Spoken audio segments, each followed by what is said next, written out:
Back to the Future, could it actually happen with a real time machine? I was devastated. I thought if I could build a time machine, that I could go back and see him again and tell him what was going to happen, and maybe save his life. And so that became an obsession. In 1941, a camera shutter clicked on a Canadian bridge. Dozens of men stood there in wool coats and fedoras, except one.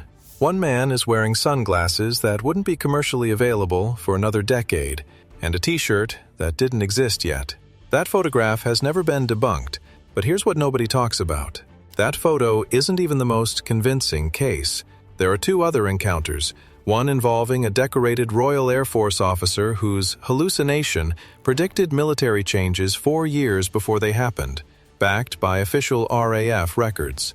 The other, two Oxford academics who described a building in the gardens of Versailles that historians didn't even know existed, until old architectural plans surfaced decades later. These aren't Reddit threads. These aren't campfire stories. These are well-documented, cross-referenced, and in one case, acknowledged by the British military. Stay till the end of this video, and I'm going to show you the one detail in one of these 3 cases that skeptics have never been able to explain. And once you hear it, you won't look at time the same way. Welcome back to Hidden Latitude. Let's get started without wasting time. Year 1935. Air Marshal Sir Robert Victor Goddard. Not a conspiracy theorist, not a tabloid journalist, but a senior officer of the Royal Air Force, is flying a routine sortie from Andover to Edinburgh. His Hawker Hart biplane punches into a wall of storm clouds somewhere over Scotland. Rain hammers the fuselage like gravel thrown against tin. The wind shears sideways. Visibility drops to nothing. The aircraft spirals toward the ground. He's going to die. Then, silence. The clouds rip open.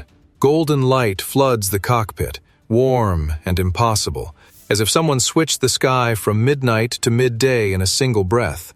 Below him sits RAF Drem, an airfield he flew over earlier that day. He knows it's abandoned. Cracked tarmac, rusted hangars, overgrown grass splitting through concrete. Dead. Except it's not dead anymore. Mechanics swarm the runway in blue coveralls. Planes sit in neat rows on freshly paved tarmac, engines gleaming with oil. And the color of those planes, bright, training yellow, makes absolutely no sense. The RAF paints its aircraft silver and dark camouflage. Every pilot in Britain knows this. Yellow training aircraft don't exist. And parked on the apron, catching that impossible sunlight, sits a monoplane. A type the RAF does not own, will not own. Not for another 4 years. Goddard flies through. The storm returns instantly, slamming back around his cockpit like a door shutting. He lands, shaken, confused. He tells a few colleagues. They smile politely. Stress, they say. Fatigue, the altitude playing tricks. He files no official report, because who would believe him? So was that the end of it? Goddard moved on, flew more sorties, climbed the ranks. 4 years passed. The memory faded into something he almost convinced himself wasn't real. And then the future caught up. Then 1939 arrives. The RAF repaints its training aircraft yellow. Mechanics switch from tan overalls to blue coveralls. The Miles Magister monoplane, the exact silhouette Goddard described, enters active service. Every single detail he saw from that cockpit 4 years earlier comes true. He told his colleagues again. This time, they didn't smile. Some of them went pale, because they remembered. They remembered the man standing in the officer's mess 4 years earlier, tea going cold in his hand, describing yellow planes and blue coveralls, and an aircraft nobody had ever seen. They'd laughed at him then. Nobody was laughing now. Now here's the detail I promised you at the beginning. The thing skeptics cannot touch. It's not the yellow paint. Paint policies change, maybe he guessed. It's not the blue coveralls. Uniform standards shift, maybe he got lucky. It's the monoplane. In 1935, the RAF had no monoplane trainers. None were on order. None were in development that anyone outside a classified design office could have known about. The Miles Magister wasn't even designed until 1937. Its first flight was 1938. Goddard described an aircraft that didn't exist yet. Not in theory, not in rumor, It hadn't been drawn on paper. He was later knighted. He held senior command positions throughout World War II. He wrote about this experience openly in his later years, and no branch of the British military ever contradicted his account, not once. August 10th, 1901. The air in Versailles hangs thick and humid, the kind of heat that sticks to your skin like wet cloth. Two women, Charlotte Ann Moberly and Eleanor Jourdain, step off a gravel path and into something wrong. They're Oxford academics, sharp minds, rational women. They came here to sightsee. They didn't come here to lose a century. As they wandered deeper into the gardens of the Petit Trianon, the atmosphere shifted, not metaphorically, physically. Moberly later described it as a heaviness pressing against her chest, a flattening of sound, as if the air itself had thickened into something ancient and suffocating. Jourdain felt it too, a creeping, irrational dread, like walking into a room where something terrible just happened. Then they saw the people. Gardeners in long green coats and tricorn hats, a woman sketching on the grass in a pale dress with a white fichu, guards standing rigid in uniforms that hadn't been worn since the French Revolution.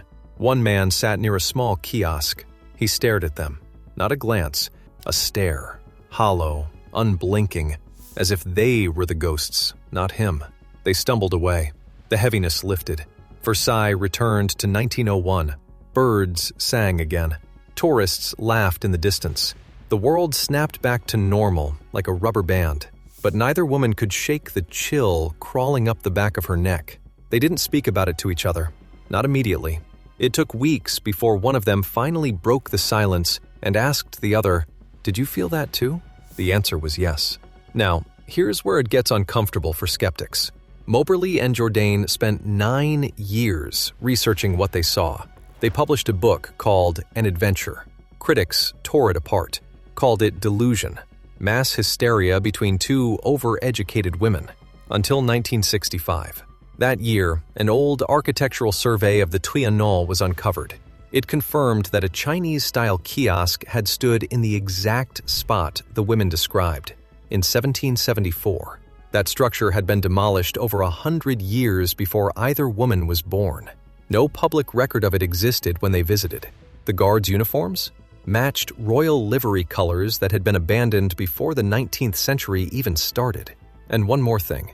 Moberly later identified the woman she saw sketching on the grass, the one in the pale dress, as Marie Antoinette. She matched her face to an obscure portrait she had never seen before visiting Versailles, a portrait that wasn't on public display.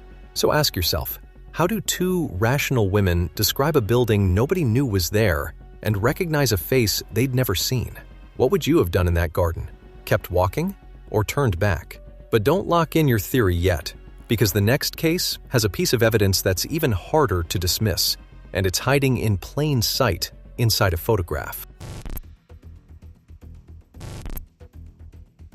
Year 1941, Goldbridge, British Columbia.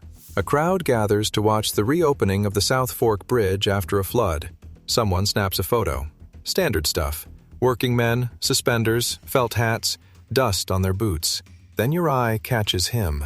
Standing slightly apart from the group, a man in a printed t-shirt, dark, welding-style goggles pushed up onto his forehead, and what looks like a compact portable camera slung around his neck. Everyone else in the frame is dressed like it's 1941, because it is 1941. He looks like he wandered in from 1995. Skeptics jumped on this fast. Some claimed the sunglasses were glacier goggles, available in the 40s. The t-shirt might be an early athletic undershirt printed with a team logo. The camera could be a protective carrying case. Fair enough. Each explanation is possible, individually. But stack them together? The goggles, the shirt, the posture, the way he holds himself like someone watching a scene unfold rather than living in it. The fact that he's the only person in the frame who doesn't look like he belongs in a black and white newsreel. The probability of one man accidentally matching a future aesthetic that precisely in 1941 starts to feel like a very uncomfortable coincidence. The photo has never been proven to be digitally altered. The original negative exists. And despite this image circulating for decades, studied by historians, analyzed by digital forensics teams, passed around internet forums by millions, no one has ever identified this man.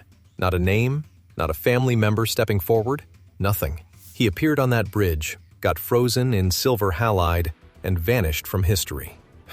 And here's the thing that crawls under your skin if you stare at it long enough.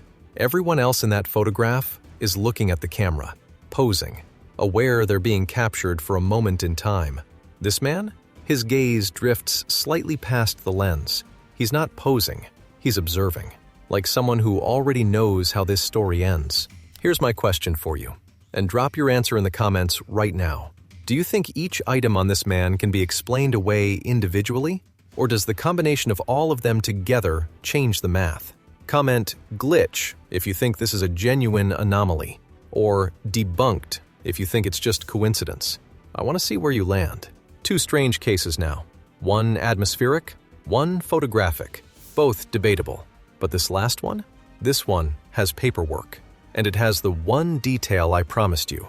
The detail no skeptic has ever explained. 3 encounters, 3 different decades, a vanished kiosk nobody should have known about, a photograph that looks like a glitch in the timeline, and a military officer who saw the future from the cockpit of a biplane and was proven right. Maybe there's a rational explanation for each one.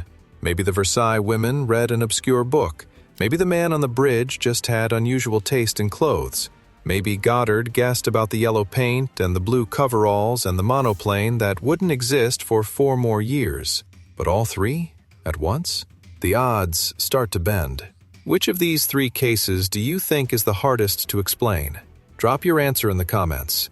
And if this video made you rethink what's possible even a little bit, hit subscribe to Hidden Latitude. I drop mysteries like this every week. Thanks for watching. I'll see you in the next one.